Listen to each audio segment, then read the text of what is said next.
ସଦାପ୍ରଭୁଙ୍କର ବହୁମୂଲ୍ୟ ନାମରେ ଧନ୍ୟବାଦ ହେଉ। ପ୍ରଭୁଙ୍କର ପ୍ରିୟ ଲୋକମାନେ, ଆପଣ ସମସ୍ତ ଲୋକଙ୍କୁ ପ୍ରଭୁ ଆଶୀର୍ବାଦ କରନ୍ତୁ ଏବଂ ଏହି ସମୟରେ ଏହି ଭିଡ଼ିଓକୁ ଦେଖୁଥିବା ପ୍ରଭୁଙ୍କର ପ୍ରିୟ ପ୍ରତ୍ୟେକ ଲୋକମାନେ, ଆପଣ ସମସ୍ତ ଲୋକଙ୍କୁ ପ୍ରଭୁ ଯୀଶୁଙ୍କ ନାମରେ ପ୍ରେଜ୍ ଦ ଲର୍ଡ, ଯୀଶୁ ଶାନ୍ତି, ମାରନାଥା। ପ୍ରଭୁଙ୍କର ପ୍ରିୟ ଲୋକମାନେ, ଯକ୍ଷ ଯୀଶୁଙ୍କୁ କାହିଁକି ଦେଖିବା ପାଇଁ ଚେଷ୍ଟା କରୁଅଛି? ଆପଣମାନେ ଜାଣନ୍ତି କି ପ୍ରଭୁଙ୍କର ପ୍ରିୟ ଲୋକମାନେ, ଯେ ଯକ୍ଷ ଯୀଶୁଙ୍କୁ କାହିଁକି ଦେଖିବା ପାଇଁ ଚେଷ୍ଟା କରୁଅଛି ଏବଂ ଯକ୍ଷ ଏମିତି ବିଗଳିତ ହେଲା ଯେ ଯୀଶୁଙ୍କୁ ଦେଖିବା ପାଇଁ ଶେଷରେ ଗୋଟିଏ ଡିମ୍ବିରି ଗଛରେ ଚଢ଼ିଲେ ଯୀଶୁଙ୍କୁ ଦେଖିବା ନିମନ୍ତେ। ହେଲେ ଏହି ଜାଗାରେ ପ୍ରଶ୍ନ ଆସେ, ଯୀଶୁଙ୍କୁ କାହିଁକି ସେ ଦେଖିବା ପାଇଁ ଚେଷ୍ଟା କରୁଅଛି?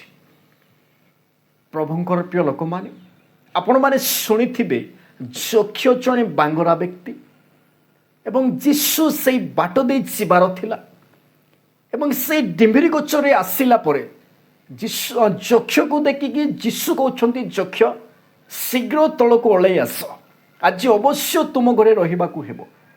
এই ବିଷୟ ଆପଣମାନେ ଶୁଣିଥିବେ, ଜାଣି ମଧ୍ୟ ଥିବେ ଏବଂ ଲୋକମାନଙ୍କ ପାଖରେ ଆପଣମାନେ ପ୍ରକାଶ ମଧ୍ୟ କରିଥିବେ।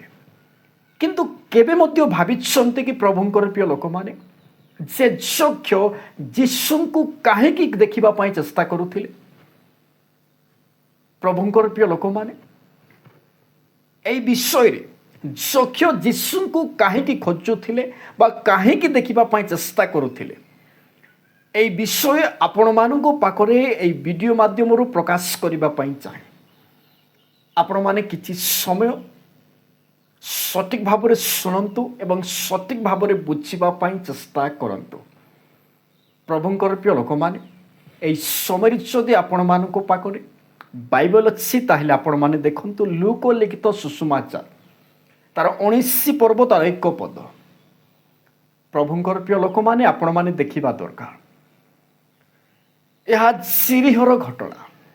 ପ୍ରଭୁଙ୍କର ପ୍ରିୟ ଲୋକମାନେ, ଯକ୍ଷ ଯୀଶୁଙ୍କୁ କାହିଁକି ଖୋଜୁଥିଲେ ବା ଦେଖିବା ପାଇଁ ଚେଷ୍ଟା କରୁଥିଲେ, এই ବିଷୟକୁ ବୁଝିବା ପାଇଁ ହେଲେ ପ୍ରଥମେ ଚିରିହର ଘଟଣାକୁ ଆମ୍ଭେମାନେ ଜାଣିବା ଦରକାର। ଆପଣମାନେ ଧ୍ୟାନର ସହିତ ଶୁଣନ୍ତୁ। ପ୍ରଭୁଙ୍କର ପ୍ରିୟ ଲୋକମାନେ, ଏହା ଚିରିହର ଘଟଣା 1 ପଦ କହେ, ଅର୍ଥାତ୍ ଲୁକ ତାର 19 ତାର 1 ପଦ କହେ, ପରେ ସେ ଅର୍ଥାତ୍ ଯୀଶୁ ଚିରିହରେ ପ୍ରବେଶ କରି ତାହା ମଧ୍ୟ ଦେଇ ଯାଉଥିଲେ। ଆପଣମାନେ ଜାଣନ୍ତି ପ୍ରଭୁଙ୍କର ପ୍ରିୟ ଲୋକମାନେ, ଯୀଶୁ ଚିରିହରେ ପ୍ରବେଶ କରି ତାହା ମଧ୍ୟ ଦେଇ ଯାଉଥିଲେ।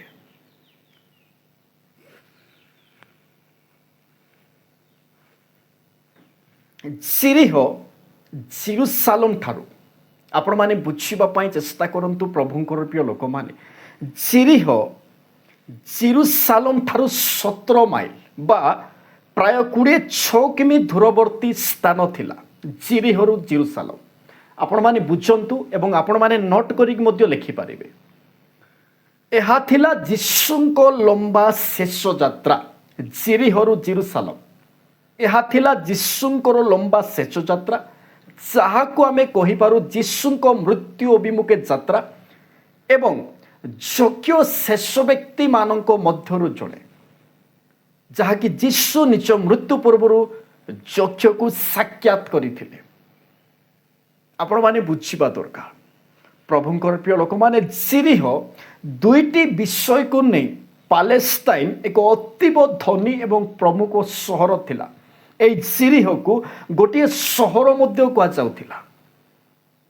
ପ୍ରଭୁଙ୍କର ପ୍ରିୟ ଲୋକମାନେ, ଦୁଇଟି ବିଷୟକୁ ନେଇ ପାଲେଷ୍ଟାଇନ ଏକ ଅତୀବ ଧନୀ ଏବଂ ପ୍ରମୁଖ ସହର ଥିଲା। ପ୍ରଥମତଃ ଏହା ତାଳବୃକ୍ଷ ନଗର ଭାବରେ ପ୍ରସିଦ୍ଧ ଥିଲା এই ଚିରିହ, ଏବଂ এই ଜାଗାରେ ଅଧିକ ଖଜୁରୀ କୋଳି ଉତ୍ପନ୍ନ କରାଯାଉଥିଲା ଚିରିହରେ। ଏବଂ ଦ୍ୱିତୀୟ ବିଷୟ, ଏହା ସୁଗନ୍ଧି ତୈଳ ନଗର ଭାବରେ ପ୍ରସିଦ୍ଧ ଥିଲା। ଆପଣମାନେ ବୁଝିପାରୁଛନ୍ତି ତ ପ୍ରଭୁଙ୍କର ପ୍ରିୟ ଲୋକମାନେ? ଯଦି ଆପଣମାନେ ସଠିକ୍ ଭାବରେ ବୁଝିବେ ନାହିଁ ତାହେଲେ ଲୋକମାନଙ୍କୁ ଆପଣମାନେ ବୁଝାଇ ମଧ୍ୟ ପାରିବେ ନାହିଁ। ତେବେ ଆପଣମାନେ ସଠିକ୍ ଭାବରେ ବୁଝନ୍ତୁ तापर आपण मैंने लोक मान बुझातु कारण वर्तमान समय लोक मैंने बाइबल को सेमिति बुझुंट सेमिति लोक मान पाखर प्रकाश करुँचे बुझिला से सेमिति लोक मान पाखर प्रकाश करुँच किंतु आम्भे माने सठिक भाव में बुझा दरकार एवं सठिक भाव में लोक मान पाखर प्रकाश करने दरकार।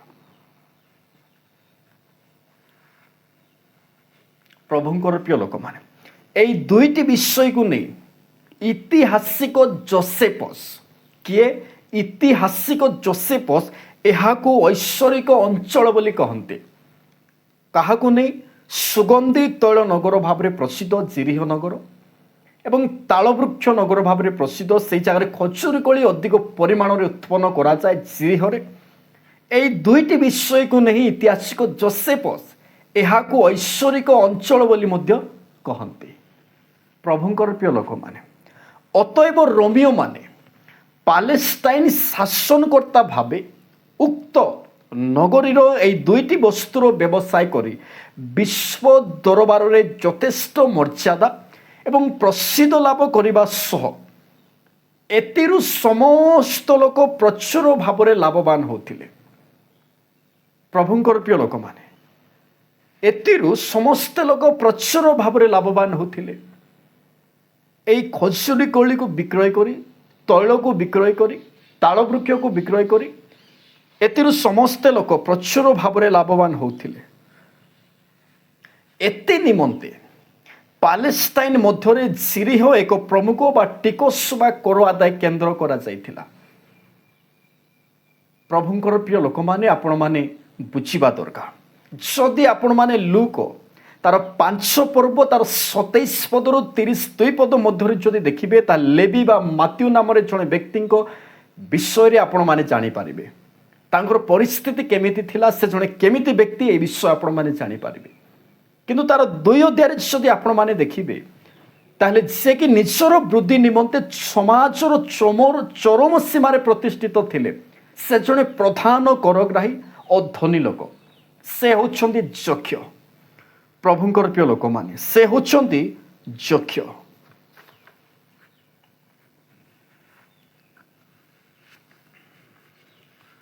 जक्ष जागतिक भाव में दुईटी विषय रे महान थिले।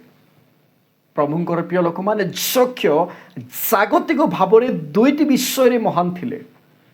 जक्षंकर एक महान पदवी थिला एक सान पदवी नथिला जक्षंको महान पदवी थिला एवं से जड़े प्रधान करग्राही मध्य थिले जाके आमे कहि पारू चीफ इन टैक्स कलेक्टर थिले जक्ष एवं जक्षंकर बहुत धन थिला से जड़े धनी लोक मध्य थिले से सरकार स्तर रे जक्ष सरकार स्तर रे उच्च पदाधिकारी भाव में चाकरी करुथिले जक्ष तत्सहित से नगर जड़े अजस्र धन संपत्तिर मालिक थिले जक्ष किंतु आजिर जुगरे जदि आम्भे माने देखिबा जा पाखरे पैसा अछि जा पाखरे महान पदवी अछि एवं से जड़े धनी लोक थिबे ताले आम दृष्टि अत्यंत शक्तिशाली भाव में आम्भे माने देखि पारिबा एवं शक्तिशाली भाव में परिगणित हुंती।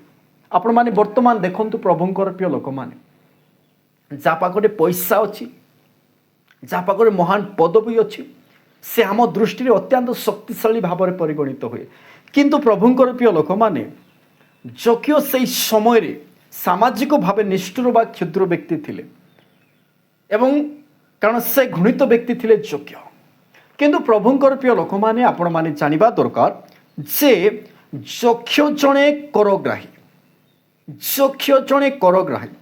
अर्थात रोमियो सरकारंकर अधीनस्थ कर्मचारी थिले जक्ष रोमियो सरकार अधीनस्थ कर्मचारी थिले जक्ष कुहा जाए यह वेतनयुक्त पदवी नथिला। प्रभुंकर प्रिय लोक माने जक्ष यह वेतनयुक्त पदवी नथिला जक्ष केवल जिरीह नगर रे निज इच्छा मुताबक कर आदाय करी सरकार को भांदिबा निमंते अनुमति प्राप्त होइतिले जक्ष। प्रभुंकर प्रिय लोक माने कहि पारो रोमियो सरकार जदि 5% कर धार्य करे ताहले संभवत करग्राही जक्ष ସେ 10% କର ଧାର୍ଯ୍ୟ କରୁଥିଲେ। ପ୍ରଭୁଙ୍କର ପ୍ରିୟ ଲୋକମାନେ 10% କର ଧାର୍ଯ୍ୟ କରୁଥିଲେ। ଏଥି ନିମନ୍ତେ ଯକ୍ଷ ଧନ ସମ୍ପତ୍ତିର ମାଲିକ ଥିଲେ ପ୍ରଭୁଙ୍କର ପ୍ରିୟ ଲୋକମାନେ, ଏବଂ ଧନ ସମ୍ପତ୍ତି ଲୁଟ କରୁଥିଲେ। 5% ଯଦି ରୋମିଓ ସରକାର ଯଦି କର ଧାର୍ଯ୍ୟ କରନ୍ତି ତାହେଲେ ସମ୍ଭବତଃ ଏହି କରଗ୍ରାହୀ ଯକ୍ଷ 10% କର ଧାର୍ଯ୍ୟ କରୁଥିଲେ। ତେଣୁ ସମ୍ଭବତଃ କରଗ୍ରାହୀ ଯକ୍ଷ 10% କର ଧାର୍ଯ୍ୟ କରୁଥିଲେ ଏବଂ ନିଜ ନିମନ୍ତେ ଧନ ସମ୍ପତ୍ତି ଲୁଟ କରୁଥିଲେ ଯକ୍ଷ। ପ୍ରଭୁଙ୍କର ପ୍ରିୟ ଲୋକମାନେ ଯକ୍ଷ ଜଣେ ଜିହୁଦୀ। ଆପଣମାନେ ବୁଝନ୍ତୁ ପ୍ରଭୁଙ୍କର ପ୍ରିୟ ଲୋକମାନେ, ଯକ୍ଷ ଜଣେ ଜିହୁଦୀ।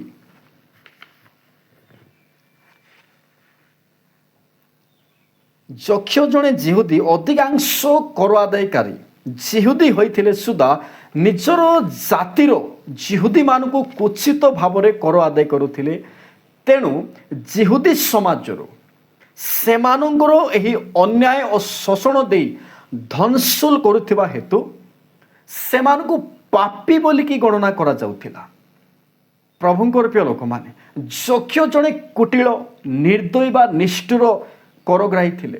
ତାଙ୍କୁ ଜିହୁଦୀମାନେ ପ୍ରତାରକ, ପ୍ରବଞ୍ଚକ, ଦଳତ୍ୟାଗୀ ବୋଲି ସମ୍ବୋଧନ କରୁଥିଲେ। ପ୍ରଭୁଙ୍କର ପ୍ରିୟ ଲୋକମାନେ ଏବଂ ଏହି ଦୃଷ୍ଟିରୁ ଇସ୍ରାଏଲ ମଧ୍ୟରେ ଯେଉଁମାନେ କର ଆଦାୟ କାର୍ଯ୍ୟ କରନ୍ତି ସେହି ସମସ୍ତ ଲୋକଙ୍କୁ, ଯକ୍ଷଙ୍କ ପରି ଯେଉଁମାନେ କର ଆଦାୟ କରନ୍ତି ସେହି ସମସ୍ତ ଲୋକଙ୍କୁ ପାପୀ ବୋଲି ଗଣନା କରାଯାଉଥିଲା।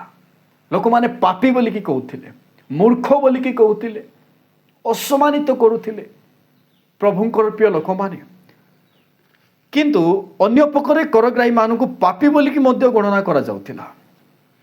ଆପଣମାନେ ଦେଖିପାରିବେ ବାଇବଲରେ ଲୁକ ତାର 19 ପର୍ବ 7 ପଦରୁ ଯଦି ଆପଣମାନେ ତଳକୁ ଦେଖିବେ, ଯେତେବେଳେ ଯକ୍ଷଙ୍କର ସହିତ ଯୀଶୁ ଯାଉଛନ୍ତି ସେହି ସମୟରେ ଲୋକମାନେ କହୁଥିଲେ ଏ ଜଣେ ପାପୀ ଘରେ ରହିବା ପାଇଁ ଗଲାଣି। ଆପଣମାନେ ବୁଝିପାରୁଥିବେ ପ୍ରଭୁଙ୍କର ପ୍ରିୟ ଲୋକମାନେ। ଏବଂ ଯେତେବେଳେ ପ୍ରଭୁ ଯୀଶୁ କରଗ୍ରାହୀ ମାନଙ୍କର ସହିତ ଭୋଜନ କରୁଥିଲେ ଲୋକମାନେ ସେହି ସମୟରେ ଦେଖି କହୁଥିଲେ ଯେ ଏ ଜଣେ ପାପୀ ମାନଙ୍କର ସହିତ ଭୋଜନ ପାନ କରୁଅଛନ୍ତି। ଏ ବିଷୟ ଲୋକମାନେ କହୁଥିଲେ। କିନ୍ତୁ ପ୍ରଭୁଙ୍କର ପ୍ରିୟ ଲୋକମାନେ ଅତଏବ ସାମାଜିକ ଭାବେ ଯକ୍ଷ ଜଣେ ଘୃଣିତ ବ୍ୟକ୍ତି ଥିଲା ଓ ସେ ଅନ୍ୟମାନଙ୍କୁ ଘୃଣା ଦୃଷ୍ଟିରେ ଦେଖାଯାଉଥିଲା, କିନ୍ତୁ ଜିହୁଦୀମାନଙ୍କ ନିକଟରେ ନିଷ୍ଠୁର ବା କ୍ଷୁଦ୍ର ବ୍ୟକ୍ତି ବୋଲି ପରିଗଣିତ ହେଉଥିଲା। କିଏ ଯକ୍ଷ? ପ୍ରଭୁଙ୍କର ପ୍ରିୟ ଲୋକମାନେ ଯକ୍ଷ ଜଣେ ଧନୀ ବ୍ୟକ୍ତି ଥିଲା ସତ, କିନ୍ତୁ ତାର ଜୀବନରେ ସେ ଖୁସି ନଥିଲା। ପ୍ରଭୁଙ୍କର ପ୍ରିୟ ଲୋକମାନେ ଯକ୍ଷ ଜଣେ ଧନୀ ବ୍ୟକ୍ତି ଥିଲା ସତ, କିନ୍ତୁ ତାର ଜୀବନରେ ସେ ଖୁସି ନଥିଲା। ସେ ପ୍ରଧାନ କରଗ୍ରାହୀ ଭାବରେ ଚାକିରି କରୁଥିଲେ ସତ, କିନ୍ତୁ ସେ ଖୁସିରେ ନଥିଲା। ଯେହେତୁ ତାହାର ବା ଯକ୍ଷର କରଗ୍ରାହୀ ବୃଦ୍ଧି ସକାଶୁ କେହି ମଧ୍ୟ ତାହାକୁ ପ୍ରିୟ ଜ୍ଞାନ କରୁନଥିଲେ। ତେଣୁ ସେ ଜଣେ ବ୍ୟକ୍ତିଙ୍କର ଅନୁସନ୍ଧାନ କରୁଥିଲେ ଯିଏକି ତାହାଙ୍କ ବନ୍ଧୁ ହେବ ଏବଂ ତାଙ୍କୁ ପ୍ରିୟ ଜ୍ଞାନ କରିବ। କାରଣ କେହି ମଧ୍ୟ ଯକ୍ଷକୁ ପଚାରୁ ନଥିଲେ, କାରଣ ଯକ୍ଷକୁ କ୍ଷୁଦ୍ର, ଅସମ୍ମାନିତ, ଦଳତ୍ୟାଗୀ, ପ୍ରବଞ୍ଚକ ଏବଂ ପାପୀ ବୋଲିକି ଗଣନା କରାଯାଉଥିଲା କରଗ୍ରାହୀମାନଙ୍କୁ। ଯକ୍ଷ ତ ସମସ୍ତଙ୍କ ଠାରୁ ଉଚ୍ଚ ପଦରେ ଥିଲେ, ତାକୁ ଲୋକମାନେ କେମିତି କହୁଥିବେ ଆପଣମାନେ ଟିକେ ଭାବନ୍ତୁ। ପ୍ରଭୁଙ୍କର ପ୍ରିୟ ଲୋକମାନେ ଯିଏକି ତାଙ୍କର ବନ୍ଧୁ ହେବ ଏବଂ ତାଙ୍କୁ ପ୍ରିୟ ଜ୍ଞାନ କରିବ, ସେ ଶୁଣିଥିଲା, ଅର୍ଥାତ୍ ଯକ୍ଷ ଶୁଣିଥିଲା ଯୀଶୁ ପାପୀମାନଙ୍କର ବନ୍ଧୁ ଅଟନ୍ତି। କ'ଣ ଅଟନ୍ତି? ପାପୀମାନଙ୍କର ବନ୍ଧୁ ଅଟନ୍ତି। ସେ ଶୁଣିଥିଲା ପାପୀମାନଙ୍କୁ ଆହ୍ୱାନ କରିବା ପାଇଁ ଯୀଶୁ ଆସିଅଛନ୍ତି। ଏ ବିଷୟ ଶୁଣିଥିଲା କିନ୍ତୁ ଦେଖିନଥିଲା।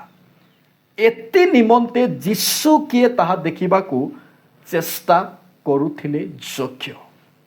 ପ୍ରଭୁଙ୍କର ପ୍ରିୟ ଲୋକମାନେ ଆପଣମାନେ ବୁଝିପାରୁଥିବେ। ଏଥି ନିମନ୍ତେ ଯୀଶୁ କିଏ ତାହା ଦେଖିବାକୁ ଚେଷ୍ଟା କରୁଥିଲେ। ପ୍ରଭୁଙ୍କ ନାମରେ ଧନ୍ୟବାଦ ହେଉ ପ୍ରଭୁଙ୍କର ପ୍ରିୟ ଲୋକମାନେ। ଏବଂ ତାପର ବିଷୟ ଆପଣମାନେ ଜାଣିଥିବେ, ବାଇବଲରେ ମଧ୍ୟ ଲେଖାଯାଇଅଛି। ତାପରେ ଯୀଶୁ ସେ ଡିମ୍ବିରି ଗଛରେ ଆସିଲେ, ତଳରେ ଆସିଲେ, ଯକ୍ଷଙ୍କୁ ଦେଖିଲେ ଏବଂ ଯକ୍ଷ ତଳକୁ ଉତରେଇଲା ପରେ ବା ନିଜେ ସେ ଉତରିଲା ପରେ ଯକ୍ଷଙ୍କ ଗୃହକୁ ଯୀଶୁ ଏବଂ ଯକ୍ଷ ଗଲେ ଆପଣମାନେ ଜାଣନ୍ତି, କିନ୍ତୁ ଆପଣମାନଙ୍କ ପାଖରେ ଏତିକି ମାତ୍ର ପ୍ରକାଶ କରିବାର ଥିଲା ଯେ ଯୀଶୁଙ୍କୁ କାହିଁକି ସେ ଦେଖିବା ପାଇଁ ଚେଷ୍ଟା କରୁଥିଲେ, ଏତି ନିମନ୍ତେ ସେ ଦେଖିବା ପାଇଁ ଚେଷ୍ଟା କରୁଥିଲେ। ପ୍ରଭୁଙ୍କ ନାମରେ ଧନ୍ୟବାଦ ହେଉ। ପ୍ରଭୁଙ୍କର ପ୍ରିୟ ଲୋକମାନେ, ଆପଣମାନେ ବୁଝିପାରୁଥିବେ ଏବଂ ବୁଝି ଅଛନ୍ତି ମଧ୍ୟ। ପ୍ରଭୁଙ୍କର ପ୍ରିୟ ଲୋକମାନେ, ପ୍ରଭୁଙ୍କ ନାମରେ ଧନ୍ୟବାଦ ହେଉ। ଶେଷରେ ଆପଣମାନଙ୍କ ପାଖରେ ଗୋଟିଏ ବିଷୟ କହିବା ପାଇଁ ଚାହେଁ। ଆପଣମାନଙ୍କର ମତାମତ କ'ଣ, ଆପଣମାନେ ମେସେଜ କରନ୍ତୁ। ଏବଂ ପ୍ରଭୁଙ୍କର ପ୍ରିୟ ଲୋକମାନେ, ଏହି ଚ୍ୟାନେଲକୁ ଓଡ଼ିଆ ଖ୍ରୀଷ୍ଟିଆନ ମେସେଜ ଚ୍ୟାନେଲ, ଏହି ଚ୍ୟାନେଲକୁ ଆପଣମାନେ ସବସ୍କ୍ରାଇବର କରନ୍ତୁ।